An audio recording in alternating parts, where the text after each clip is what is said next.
p.m. Wednesday, May 24th. Roll call. Roger Furman. Chuck Smallwood. Sophia Andre. Catherine Dyberger. Sam Saul Larson. Steve Griffith, City Planner. Jessica Bonwell.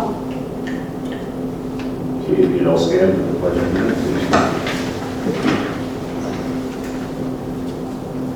I pledge allegiance to the flag of the United States of America and to the republic which stands one nation under God, indivisible, with liberty and justice for all.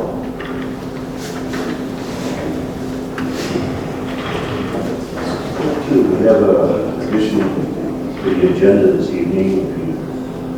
Under new business, so it will be 8D, do a brief discussion on commercial truck parking in Montrose.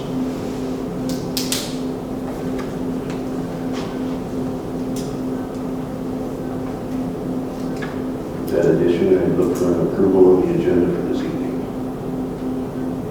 I make approval of the agenda. I'll second. All in favor? Aye. Opposed? Okay, I'd be looking for a motion on approval of the minutes for the April 12th, 23 Planning and Zoning Commission meeting. I don't know here. But I know there are spots, so I will make a motion to approve. Second? Second. All in favor? Aye. Okay, at this time, I will close the Planning and Zoning Commission meeting at 7:02 and open the public hearing to consider a request for an amendment to the multiple sections of the Montrose City zoning code relating to the storage of mobile food units, and turn it over to Mr. Griffin. Thank you, Mr. Chair. Commission, tonight's public hearing relates to mobile food units, or food trucks as we usually call them. And the particular amendment here is to deal with how those trucks are stored, particularly in residential areas if they are being stored by the operator and homeowner. So there's a ordinance in front of you, and it's structured to set some rules around the parking of these units as if they were an aspect of a home occupation. They're not to be operational while they're being stored on a residential property. It has to be the residential property of the owner operator.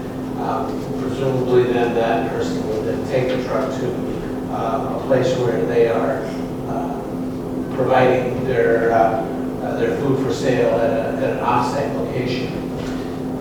The regulations here are kind of structured around, are related to a little bit recreational vehicle parking on residential property. The vehicles of these sorts can be similar in size to that. So the city attorney's office has developed language that amends a few sections of the, or would amend a few sections of the city's zoning ordinance related to these, kind of touching through the performance standards, the use regulations, and then also notes that these types of facilities or these types of structures and units are not grandfathered in. So once somebody vacates a property, there's no grandfathering in of a parking of a vehicle like this. So the language basically treats things going forward as every day is a new day, kind of used a little different than our normal non-conformity aspects of zoning. The ordinance, as I said, kind of hopscotches through the zoning ordinance in a little different area, creates a definition, tweaks a little bit of the commercial vehicle definition to make sure that we're not crossing over here. And then deals with performance standards in the section of the home occupation aspect of this as well. So, the attorney pointed out a handful of items. Those are cited for you in the storage, or in the staff report. And I'd be happy to answer any questions on any of those, but I think they're relatively straightforward. And with that, Mr. Chair, I'd be happy to answer any questions. The only question I have is on page 10 of our packet. I believe it's 1016-15D5. It says minimum 5 feet from any side or rear lot line and 15 feet from the edge of any public street, where most of these driveways are under 28 feet. Well, the 15 foot from the edge of the public street is a common standard. Basically, your boulevard area of your driveway is going to be about 15 feet, probably somewhere in the 13 to 15 foot range. So what this is saying is you got to be back from the curb that far. That keeps the vehicle from being parked actually onto the public right of way. Even though it might be in a driveway, that driveway is actually in the public right of way. So that's the purpose of the 15 foot rule. Okay. I have a question about home occupation. A food truck is a commercial vehicle, Great. and a commercial vehicle is not a home occupation. A home occupation is classified as a home office, but it doesn't have anything to do with a commercial vehicle. So I object to that language, and I talked to the Minnesota Department of Health about the home occupation piece, and they do not recommend that is considered a home occupation. And It's not. yeah, thank you. I think it's a good question and a good clarification here. The Department of Health would not. Pardon? I didn't hear you. I apologize. I think that's a good question, and I wanted to clarify the home occupation reference here. It does not imply that somebody can cook the food in their home. The Department of Health would be concerned typically with the making sure that the food is prepared in a commercial kitchen, certified commercial kitchen. The home occupation aspect here only is similar to a plumber who owns a plumbing business, parks his van in his driveway. So he has a home occupation, that's where his home office is, but he drives his truck to the job site elsewhere. So that's the reference here to a home occupation, not that the property owner would be doing the cooking of food at their home, but just doing their office functions, and then have to still prepare all their food in consistency with Department of Health regulations. All the research I have done, it just does not, a commercial vehicle is not considered a home occupation. A home occupation, according to Minnesota statute, is pretty clear. And it doesn't involve food trucks. Food trucks are commercial vehicles.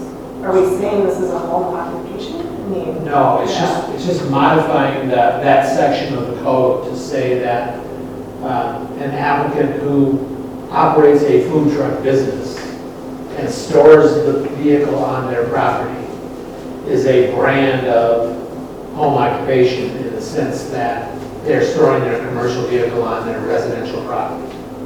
And like I said, just like a plumber or an electrician who runs a business out of their home and has their van parked on their property. A commercial vehicle actually is not an approved use according to our ordinance. Well, there is some allowance for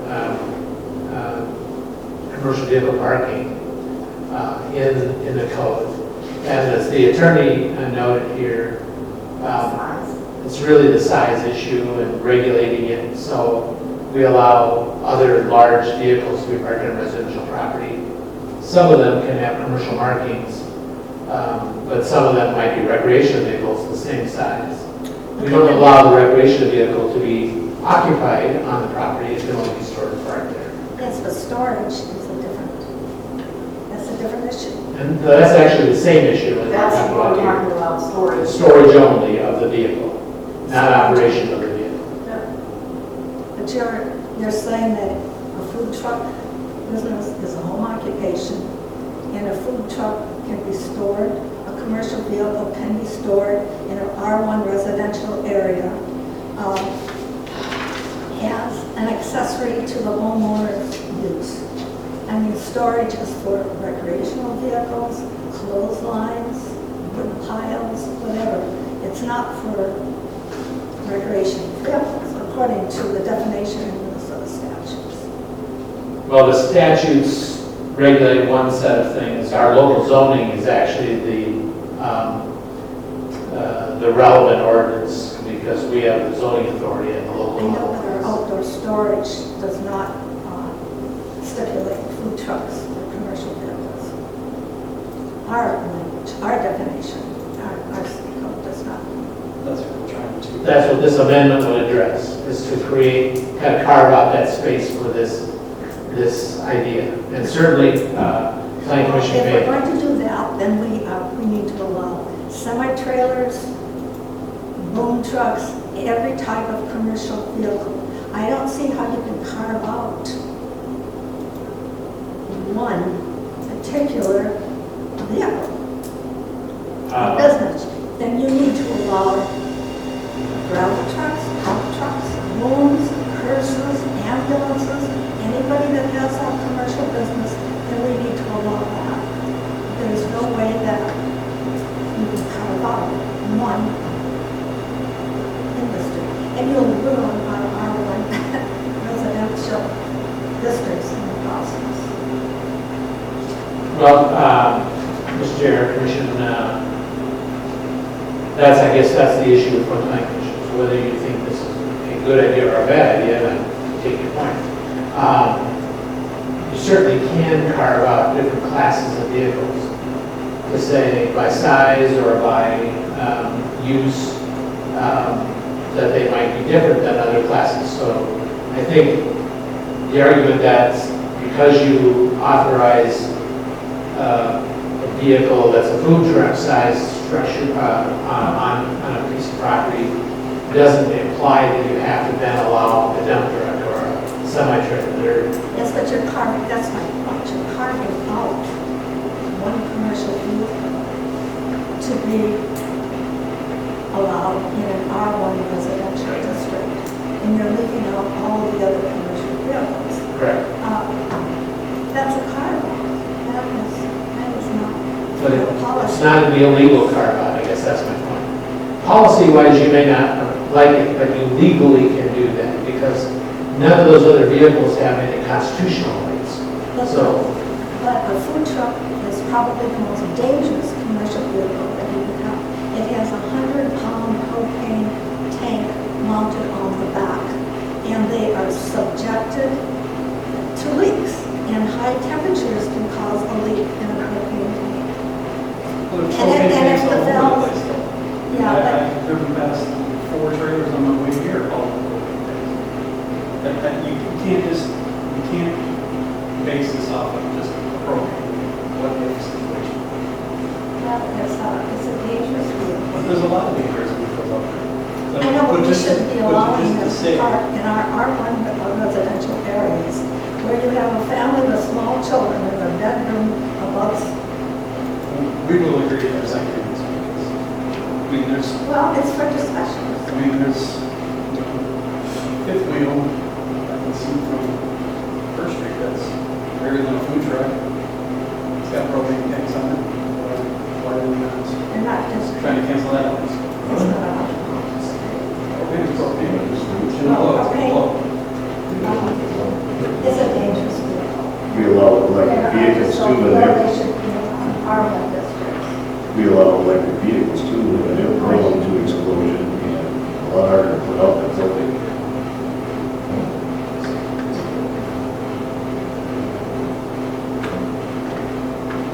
Well, there was a major food truck explosion in Lakeville some years ago. And I talked to the county or to the city administrator this morning, and I asked them if they allowed food trucks in their R1 residential area, and they said absolutely not. They lived through a major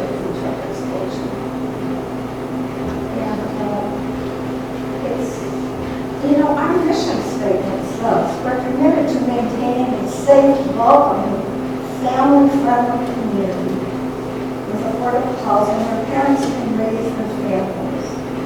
And I mean, it's a residential area, and that's our mission statement.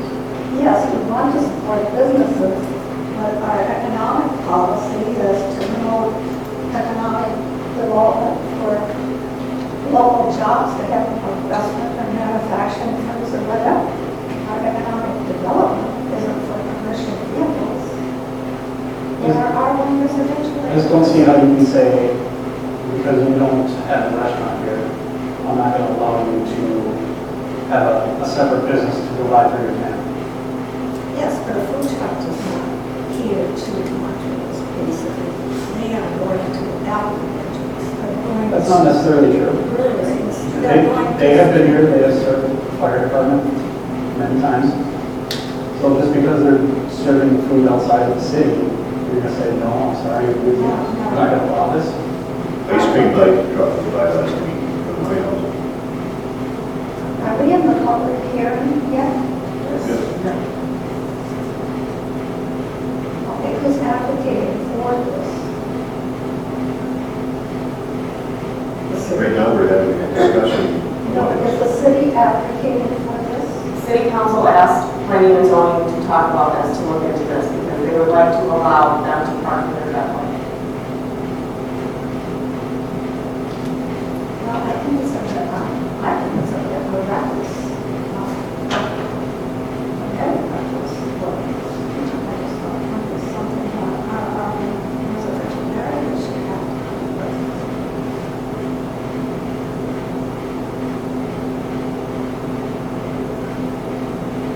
What's your opinion? On my 2 bits, I have no problem with the food truck being parked at a residence. And I appreciate that a person is going to be making a living using that truck. I don't stand in the way of people making, having vehicles or whatever to make a living with. So, Well, what I is going support to it. happen is that if this order passes, this is going to be a sanctuary for food trucks. And then you're going to probably have a food truck in every area. That's not my idea of it. It's an accommodation.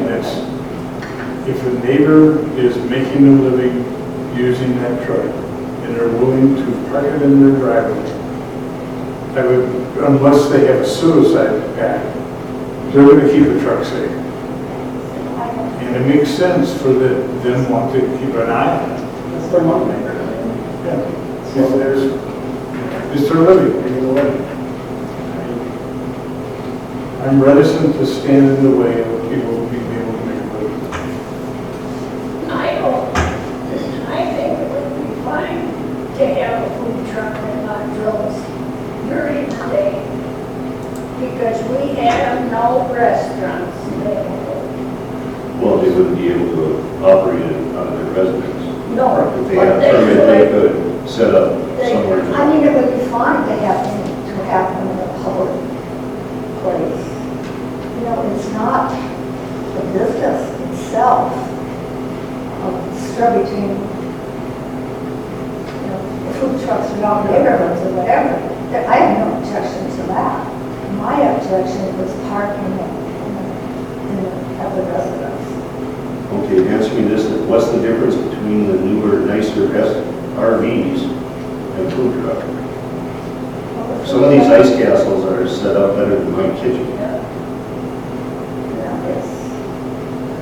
I've never heard of a recreational vehicle exploding. There have been several food trucks exploding at residences, parked in residential driveways. So is that your concern that this truck's going to spontaneous this combustion? Is that your only concern with that parking? They're eyesores too. Any worse than a travel trailer? How so? No, not this one. Jesse, have you got that They have picture? good flaming pictures and, Well, Ice Castles and other brands of Well, fish houses have decals on them and such. There's people Well, that I make their just- I living just- driving well, tow I just do trucks, not- I just do not- construction vehicles. Food trucks. I don't know what it is. It's not, it's residence.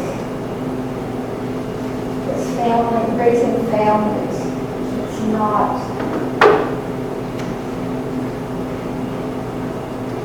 A food truck or a plumber or whatever. Would you suggest an alternative? What option would the person have?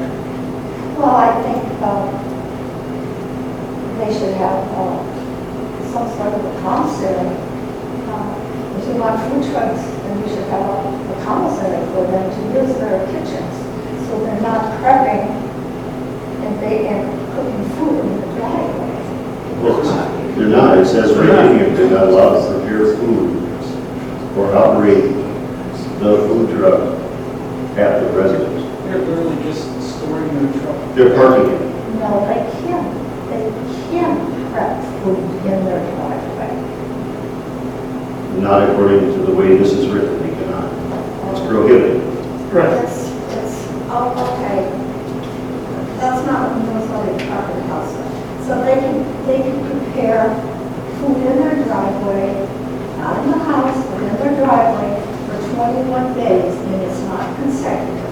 So that means if they were going out to an apple orchard or whatever for the weekend, they could prep in their driveway.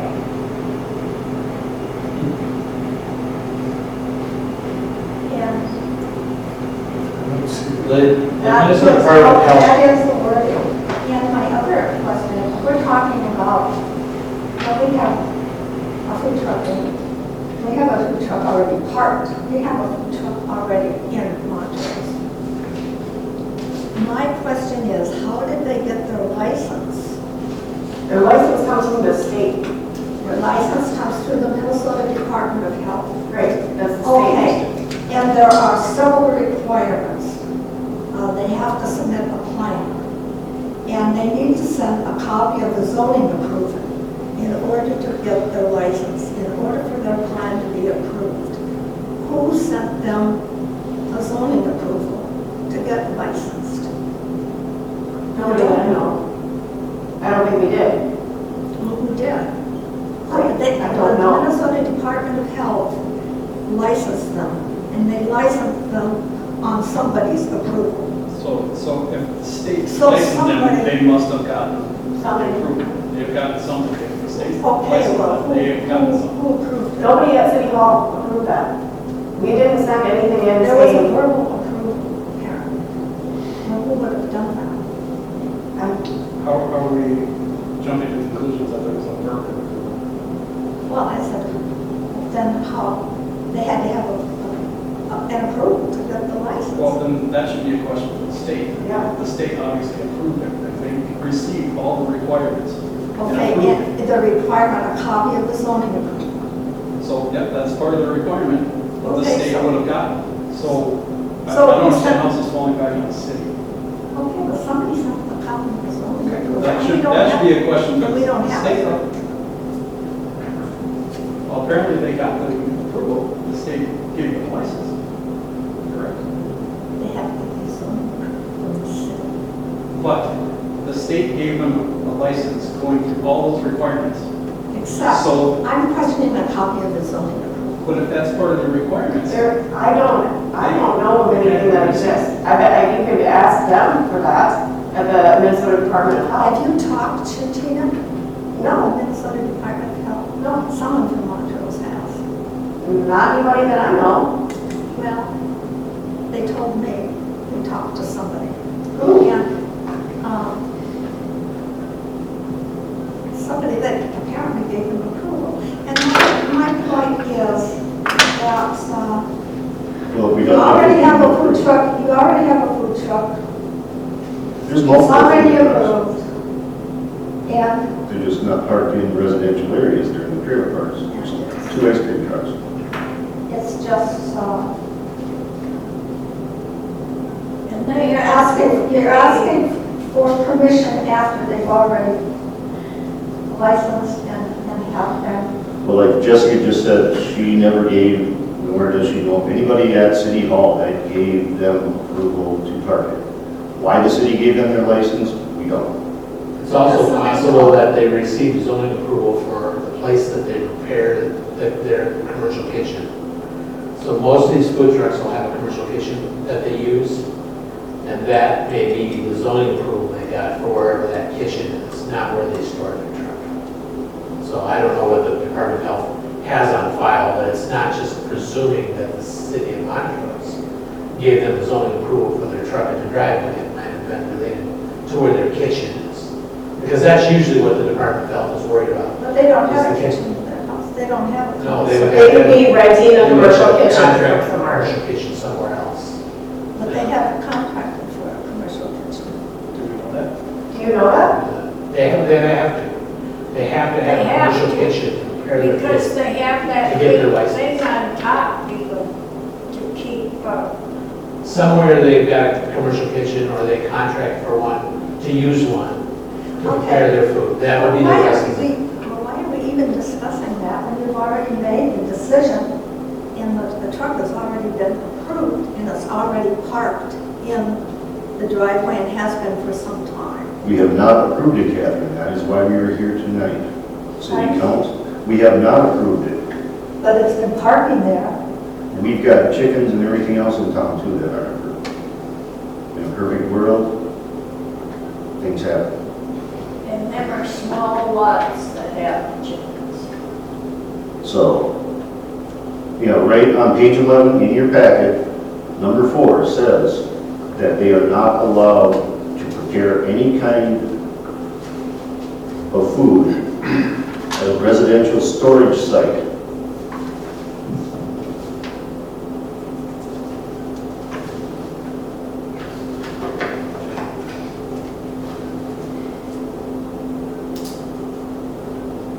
Read that whole Between the paragraph. hours of 10 and 7. Read it from the, after number 4, read that first sentence. Two clauses. Yeah.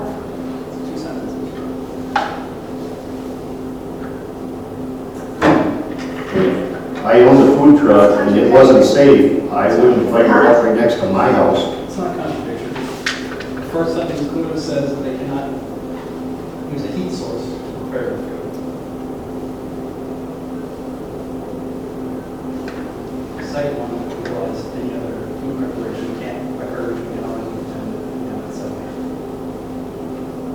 I've never seen a fire from cutting They wood. can, according to, they can prepare food in the driveway for 21 days. The Department of Health may allow that, but the city ordinance would not. So regardless of what the Department of Health might say is okay, if you adopt this ordinance, they would not be able to do that. They would comply with our rules.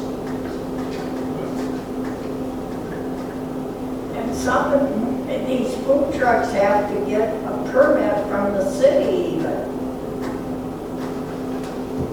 They didn't get any permits. The city did. The permit is for if they want to operate as a food truck at a public space or a business. That's what the food truck permit in the city is issued for.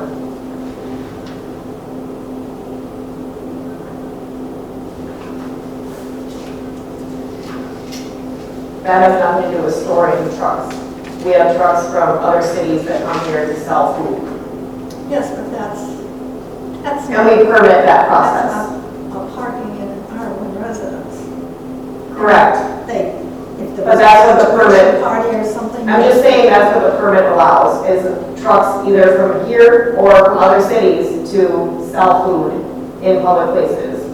Yes, but this is parking of a commercial vehicle in an R1 residential area. And it's been carved out to only include our food truck. And that's just not, Should we allow Right. that then? yes, you should allow everything. Let's allow everything. So allow everything. Why not? Because you've ruined the R1 residential area. You've ruined our residents. So why not have everything in anything? It's already ruined if you're having a food truck. I don't see all one food trucks. Yeah, I don't agree with Well, that. but I don't see that you carve out, you need to allow dump trucks and everything. Well, there's a weight issue with that, with their streets too. They're redoing everything in town here, and we get too much heavy traffic through, it's just gonna tear up the streets. Food truck, it's Well, not weigh that much. You can allow every commercial vehicle that meets the height and lifespan. Well, Anyways, there's a lot, any commercial vehicle that anyone has that meets the height and weight and length should be allowed if a food truck is allowed. They should all be allowed. But a semi and a trailer weighs a lot more than a. Well, you don't have the trailer, you're not gonna have the trailer, you're gonna have Tractor. the tractor, that's all. You're not gonna have. that's over 8 feet. But anyways, Can you explain that? Most of the time you come in with your trailer. My trailer is always empty. My tractor itself weighs around 22,000 pounds. So look, it's probably about double a car. Length and everything else, honestly, it doesn't weigh any more than the big motorhomes that park in residence. How much a food truck weighs, I don't know. You know, whether it's loaded or whether it's empty. I guess I don't park at home out of respect for my neighbors, just because of sound. The vehicle itself is attractive. It's noisier than your car. If the food truck meets a certain limit of, you know, being quiet and not being ran or operated, It's just a pull behind trailer. right, that would be fine.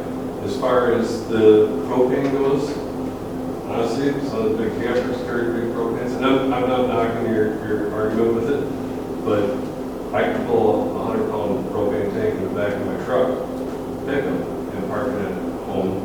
And I'm sure these food trucks probably go through the same stuff I do, as far as being DOT and regulated and having to be inspected so often.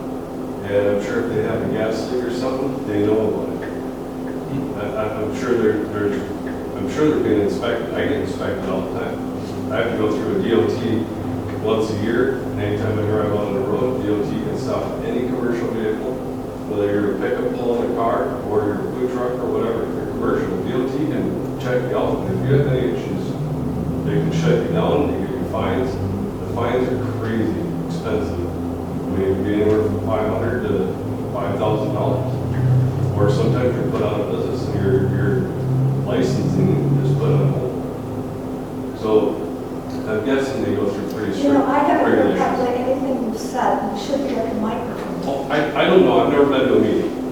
So, I'm sorry, I'm going to carry this. It's on, but your name and address.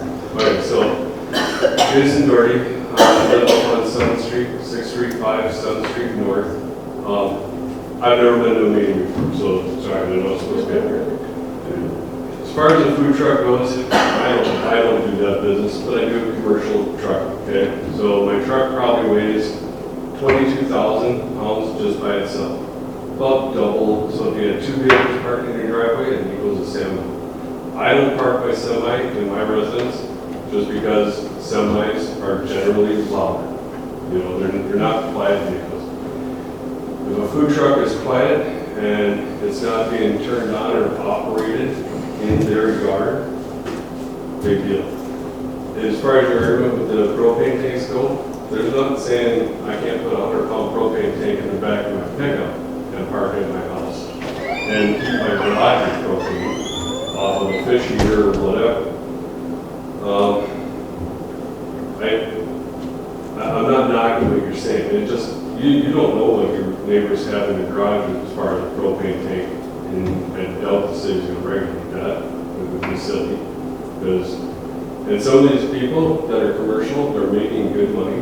They're spending money in town, hopefully. If nothing else, they're making money in town. They're giving their residents, you know, other options of food to eat, since we no longer have bread, we don't have Montrose Market. I've lived here 38 years, so I know what the town has had and lost. I don't know. I don't see any issue with it, because if you let a big motorhome park next to your house or out front on the street, street and it blocks the view or whatever, I don't care. I let my neighbors do what they want to do. I stay to myself. As long as they leave me alone, I'm good.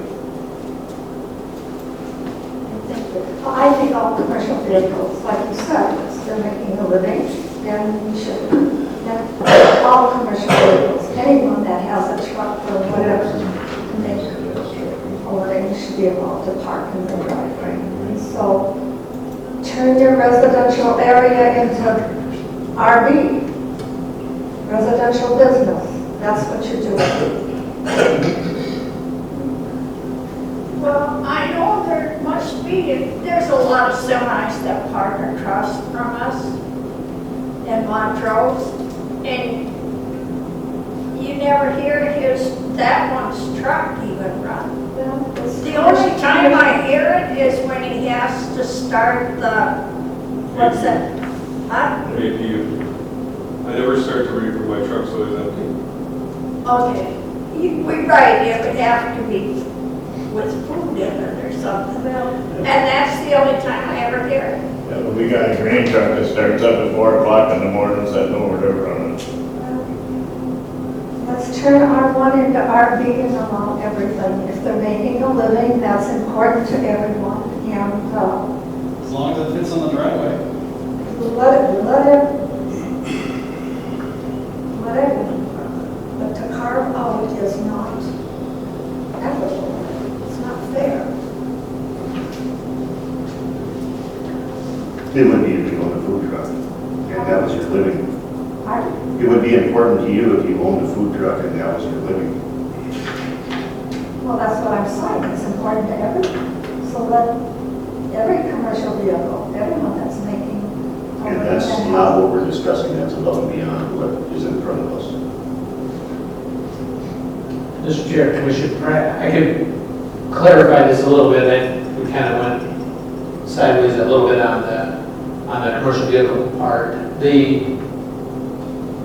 Right now, the way your ordinance works is a vehicle that is 8 feet in height or 22 feet in length, greater than those dimensions, is a commercial vehicle and is It's not. also a recreational vehicle. Yeah, those are the same measurements for recreational. Yes, they are. And those vehicles that are of that size or larger than that size are not permitted to park in residential areas. They're in residential. Whether they are not, they are not permitted under the code. All this ordinance does is specify that mobile food trucks are included in that class as long as they meet that size requirement. And then it adds a whole bunch of restrictions to make sure that they can't operate their food truck in the residential area. They can only park it just like every other business operator with a small commercial vehicle can do. It just makes it clear that they can park it on their driveway, but all the language here is about you can park there, but you can't make food in it. You can't serve food out of it on that site. I understand all of So- that, but It's not, actually, we're not privileging. It's just like the plumber, it's just like the electrician, it's just like the Frito-Lay driver. then why do this? Just, Because what we're doing is making sure that if that food truck is parked in the residential area, that they're also not preparing food there, that they're not serving food out of that truck. It's because they do have that potential. So we're adding restrictions to make sure that they're going to only be parking. That's what this code does. So I probably didn't make that clear in my original presentation. And this does not carve out an allowance for it. What it does is carve out special rules to make sure that they don't do things that they might do that other commercial vehicles might not. But otherwise, they're treated exactly like the plumber's truck, the electrician's why are truck. we carving them out? Why are we denying food truck? Because we don't want them to be serving food out of their driveway. We don't want them to make food in their truck while it's in the residential area. We don't want them to operate overnight. All the rules that are here, that's the carve-out. Carve-out's probably not the right language here. It's the additional restrictions to say the food truck that's in our residential area, parked on the driveway, just like all the other commercial vehicles, and be there. But oh, by the way, you can't make food, you can't sell food out of your driveway, you can't do all these things that a food truck might be tempted to do, right? So we're making sure they can't. That's what's happening here. That's part of it. It's an outdoor storage issue. I mean, it's so contradictory. You have commercial, you have home occupation, you have outdoor storage. I mean, it just, everything commercial vehicle. Then you're going into outdoor storage, then you're going into home occupation. It's very contradictory.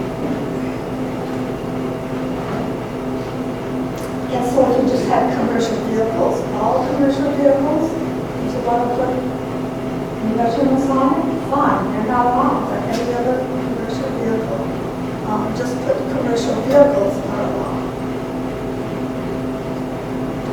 All commercial vehicles. And I think that's actually what the code does. If they're of that size or less, then they can park in the driveway.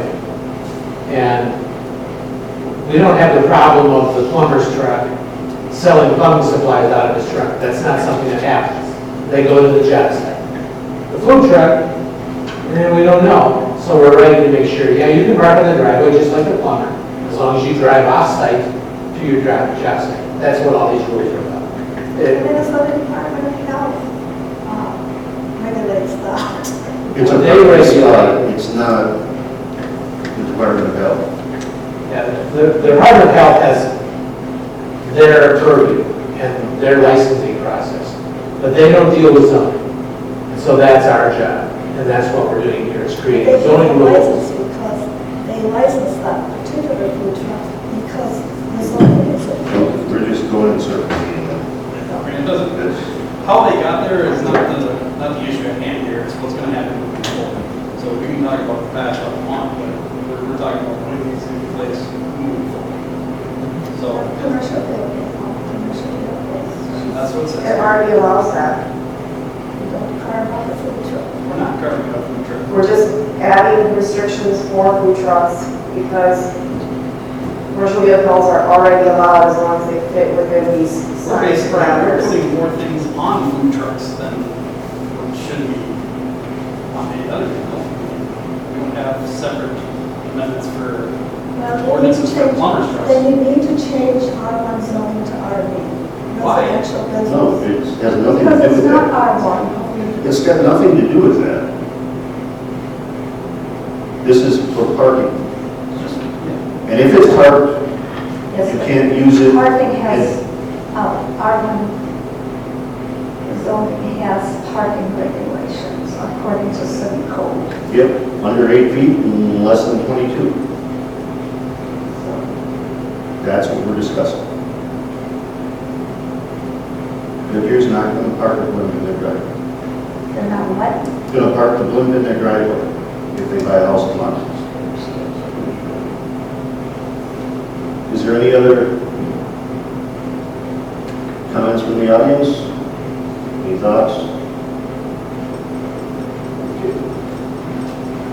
I will close the public hearing at 7:44 and reopen the Planning and Zoning Commission meeting. And I would be looking for a motion. That we approve the resolution. We just need to approve the draft amendment here. Right, thank you. Yep. I'll second Yes. Okay. Roger, I vote aye. it. Sylvia? No. Catherine? Okay, motion passes 3-1. There's no old business. New business. Any updates, Mr. Griffin? You may remember the plaque with the tree preservation issues. And then the the city amended its tree preservation section with Plan Commission. Considered that over a series of meetings. And that developer came back to reapprove their plan under the new regulations, basically amending their development agreement with the council to comply with their new regulations. So that happened here recently. Passed on Monday. On Monday this week. And the city's actively marketing, continues to market the preserved property. And there have been a handful of inquiries on that property, I'm not sure. We did get one proposal actually today, so that's good. Okay, so there's some potential activity in the preserve area. Other parcels in the community continue to get a little bit of interest here and there. Developers are looking at them at various slow pace. I would say that that's consistent with what I see in a lot of communities right now. Interest rates and materials costs and availability of contractors and a lot of things have kind of generally slowed the industry a little bit, but many of them seem like they're preparing themselves to be ready when things pop back. So we continue to get those kinds of inquiries and expect. I think I've been saying this for 2 years, but we expect the dam to break at any point, but Keep your finger in it. Very much.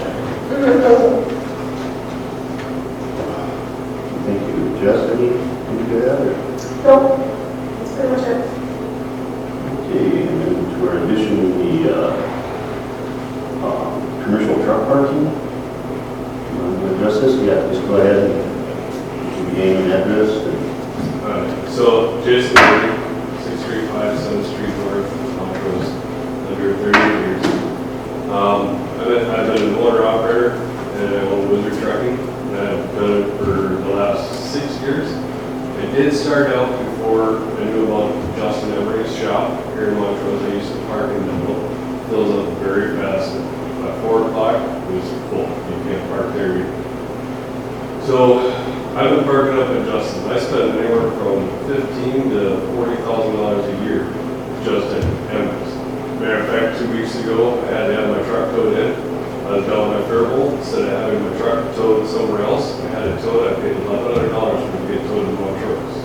It's 80 miles. So I'm willing to pay the money. I'm a long-time customer at Justin's. He's the only one I do business with. He's the only one I trust. I normally park at his place, and I used to be gone. Let me get to the beginning. So I used to be gone for a whole week at a time. I'd leave out on Sunday night and come back on Thursday, Friday, right? Gone from my family. Now I'm trying to be home more. Trying to be home as much as I can. It's usually every other day, every 30 days. However, it's springtime. Residents around Justin's are opening up their windows to sleep at night. I understand them not wanting me to come in, around bedtime or leave before they have to get up for work. So I'm looking for solutions-oriented phases, because I know this isn't the first time Montrose has had this issue with commercial vehicle parking, correct? Yep. So I know there's 3 places mapped out. I've talked to Kirby, I've talked to as many people as I can. I've talked to the residents around it. There's only a couple residents that are really having an issue. I'm not going to call out names, it doesn't no good, right? I bought a decibel tester, I tested the sound of my vehicle within the state statute, within the Montrose statute. I'm way up. However, Montrose apparently has a statute that states that no sound at night, basically, because you should be able to live here free of noise and, just put in a neighborhood, whatever. I said, I don't park in my neighborhood out of respect for my neighbors, whether I could or I couldn't, it wouldn't matter, I would, I won't do that. However, the 3 spaces that there are, one's by Excel Energy, Excel Energy itself, apparently going to have trucks parked there, and then there's that roundabout or cul-de-sac, Justin Emery's, and then over by Carpenter Contractors.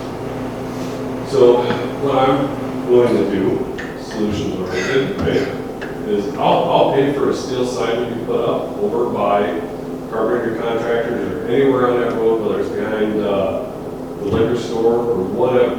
I'll pay for the sign, and I'll pay for a permit, I'll pay the city for a sticker permit on my windshield, whatever, with my name, my phone number, whatever. Somebody has an issue, my name is there, it's, you know. But I just need to be permitted because the residents that are having an issue are having an issue from, I can't tell my customers what I get when I'm gonna deliver their stuff. The customer tells me they want something at 5 in the morning, I gotta get it to them at 5 in the morning. When I leave, I'm rural, or I do short haul. So, but it's mostly around Iowa.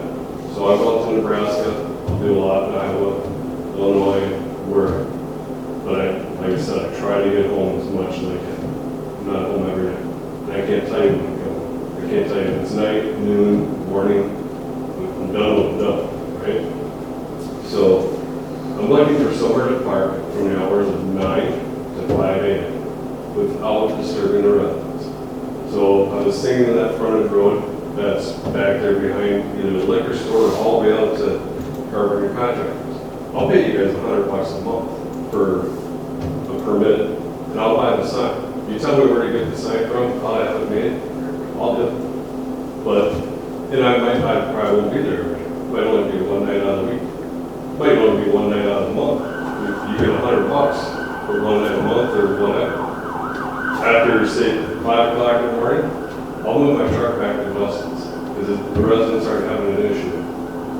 But I spend a lot of money in this town, besides my property tax, besides the water bill, besides my house payment, all that. I said, I've lived here since I was 8 years old. I used to work at Montrose Market. I remember John's Bait and Tackle. I can tell you a ton of history of this stuff. I'm not going anywhere, and I hope I don't have to move my business or anything else anymore. To park in Clearwater, that's silly to have somebody go travel, 45 minutes away to look for a parking spot, because when I get to Delaware, there's nowhere to park. And I gotta drive another hour and a half or whatever. That's silly. So, I'm just looking for a solution for it. If that doesn't work for you guys, tell me what does. Well, I got one thing to say. We went through this about 15 years ago. Who was ever complaining about Justin? Could you step up to the podium, please? We went through this about 15 years ago with Justin, what he's talking about now, with this other truck driver that's doing the complaining right now. And he was asked to go down to Fred Simmons, and why he got booted out of Fred Simmons, I don't know. He drives a gas truck. And we didn't want a gas truck in Montrose sitting where these other trucks were sitting, where Jason's truck and that sets at. Yeah. And when they come to a meeting half the time, they're about on call 9 looking for 8, whatever. But I got nothing against Justin's truck running, because the grain truck starts over there in the morning at 4 o'clock and no problems whatsoever when I'm up. Yeah. I don't know what these people's problems are. To me, they're just pick. And I don't think it's fair to Justin trying to make a living and to get him out all his life. It's okay. It's okay. One other thing. So like I said earlier, my truck, because it has to get DOT, it has to be state and federal operating order, right? So DOT is by federal. As soon as I drive out of Montrose, I'm subject to get pulled over by any state trooper, any DOT, whatever. They can level 1 inspect my truck. It can cost me thousands of dollars if I don't comply. I absolutely have a muffler on my truck. People that were complaining and said there's no muffler on there, I'd be happy to show them the muffler. There's absolutely no muffler. I think the noise would be so loud I couldn't drive the thing. That'd be ridiculous. Okay, so I follow all the state, federal regulations, many state regulations, but I have to do the federal. So no matter what, the truck is compliant. I just need somewhere to be able to park it. Hours at 9 p.m. to 5. So I'm not disturbing the residents. And I don't want to throw out the names, because it just doesn't matter. I'm not trying to do that. I'm trying to be a decent resident. Jess, is this something that we get Have you? look into?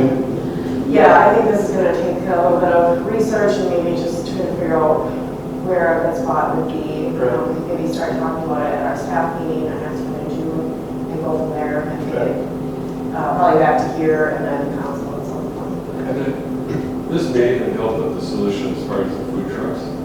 And whether want to pay for a permit, to park in a certain spot. I don't know if the city owns any more land over there by the storage sheds or whatever. And maybe it's a matter of putting in a gravel lot. And I don't care if you use my money for that, I don't care what you use it for. But whatever, put a gravel lot that's permanent residence parking only, where you have to be a resident of Montrose and park there. And you might have to pay for your permit, which might be $1,200 a year, whatever, for upkeep, whatever. You put a sign up there that says, no throwing off trash, no operation. As far as if it was a food truck, you don't get to sell your food out of there, whatever. You have to be compliant with the noise ordinance of some sort. But there's I think one house over there. I guarantee they're not gonna hear my truck. But there are times where I have to leave at midnight, 2 o'clock in the morning. It sucks. It does. They only get a few hours of sleep, but I'm willing to do it if that's what it takes to get your own family. You gotta have lighting too, Jason, there's so much vandalism going on and stuff, and all that. And I see a lot of. I'll be more than happy to help the city out with lighting, whatever it takes. Yeah, I mean, obviously I'm not gonna pay the full bill to have a gravel and fence and a bunch of lights. We used to work at Middleton, so I could probably get you a deal on the light poles. I worked there for 20 years as a manager. So, before I did this, but I didn't like politics, so I got holidays. I don't care, I'll help the city out get something started, whatever. We had identified back in the mid-teens, 2000-teens, that we identified some property over towards Mill Pond and. Yeah, we're in the kind of industrial area Yeah. out there. And we researched into what it would take to do electrical and hook ups and stuff like that, and what it would, and the response was zero. And I don't know if any of that information still exists or any of Yeah, I mean, I think it was a public hearing and all that, so I'm sure those packets and that information still exist. Yeah. But maybe that would be an option to Start revisit to see what it would cost now to, because I know we were talking about some kind of shelter with electrical and lighting Yeah. at that point to sell the permits, but Maybe a starting place to do some map research and see where to go from there and see if there are some options, because I know you're not the only one, so. Yeah, right now it's a matter of, it's after 9 o'clock and I'm done at Brooklyn Park and I have the chance to go home. I just have to sleep at Brooklyn Park because I can't come into town after 9 o'clock because the drive to residence. I probably could because obviously, it's not 10 o'clock and that's the noise ordinance. But I do it out of respect, to those residents. I'm trying to be as good about this. Instead of just doing it and asking for permission later, I'm asking for permission to do something different now. yeah, we should check into that, because I think there's even available street parking. Don't quote me on it. Over Yeah. in front of the old hardware. Definitely something we can look into and see what our options are out there. You might actually make some okay money if you have more people that are willing to park at the food trucks. If there's that many food trucks that need to park at home, or say you guys disagree, whatever, and they decide to park over there, you could go from 1,200 to 24 or 3,600. Do you think that a parking area like that would need to be secured? Yes. I don't personally. I lock my truck. My trailer is always empty. I haul meat for Hormel. So I'm not coming home with a loaded truck. My reefer doesn't even run. I have an APU, which is a separate little piece of motor on the side of the truck.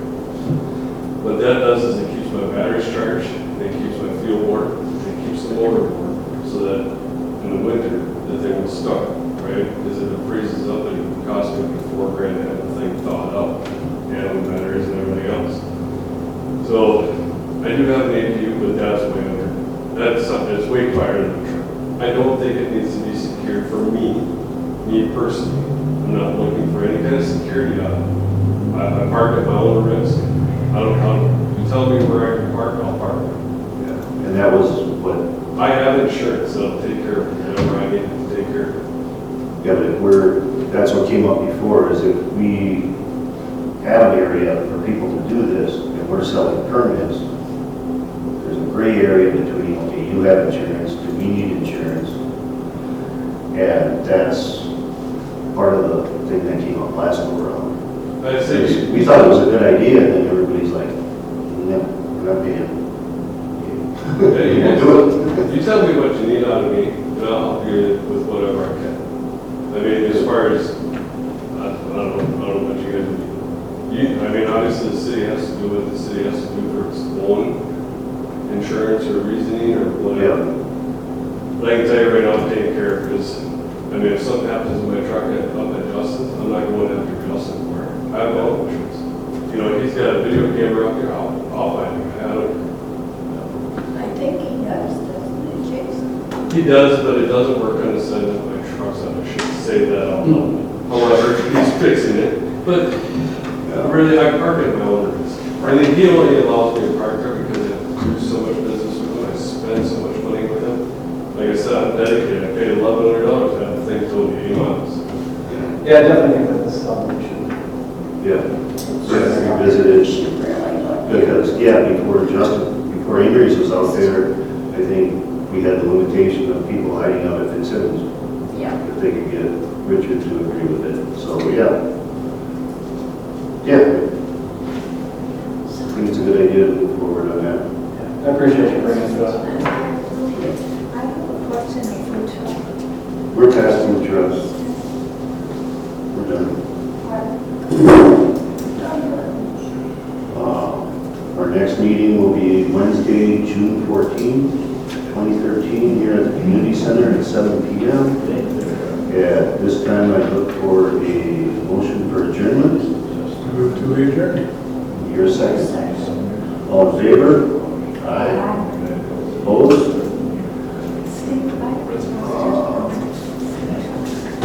The adjourn is 8:02 p.m.